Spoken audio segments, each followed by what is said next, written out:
Le soleil du 13 juin 2025 projetait un chemin brillant et scintillant sur l'étendue calme de l'Atlantique. Deux magnifiques navires de guerre, le destroyer Intrépide et la frégate Vigilant, naviguaient en formation. C'étaient des merveilles d'ingénierie moderne, de puissants géants d'acier fendant les douces vagues. L'Intrépide, un navire d'une taille et d'une capacité immense, ouvrait la voie, sa proue acérée fendant l'eau avec un sifflement discret et confiant. L'ambiance à bord des deux navires était celle d'une diligence de routine.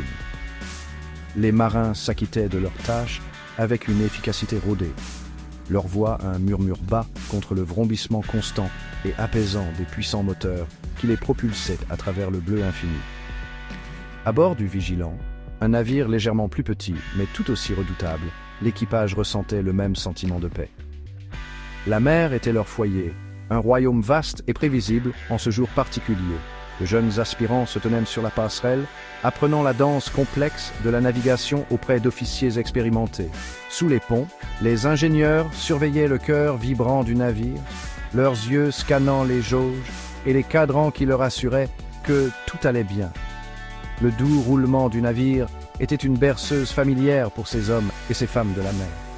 Ils s'étaient entraînés à tous les dangers imaginables. Mais en cet après-midi parfait, de telles pensées étaient de lointaines ondulations à l'horizon de leurs esprits. L'air était rempli de l'odeur salée de l'océan et de la chaleur du soleil de midi. C'était une journée qui semblait conçue pour la navigation, un portrait de sérénité maritime. Les marins échangeaient des conversations faciles, leurs esprits légers grâce au ciel clair et à la promesse d'un voyage sans encombre.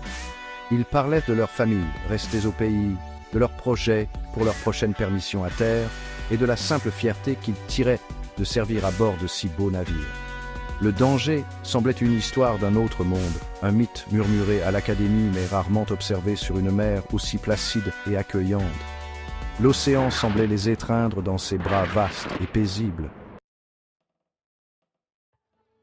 Soudain, sans avertissement, le monde a basculé. Une défaillance catastrophique du système de direction du Vigilant a envoyé la frégate dévier brusquement et de manière incontrôlable. Les alarmes se sont déclenchées, leurs hurlements stridents brisant la tranquillité de l'après-midi. Sur la passerelle de l'Intrépide, les officiers hurlaient des ordres, leurs visages marqués par l'incrédulité et une alarme soudaine. Mais il n'y avait pas de temps.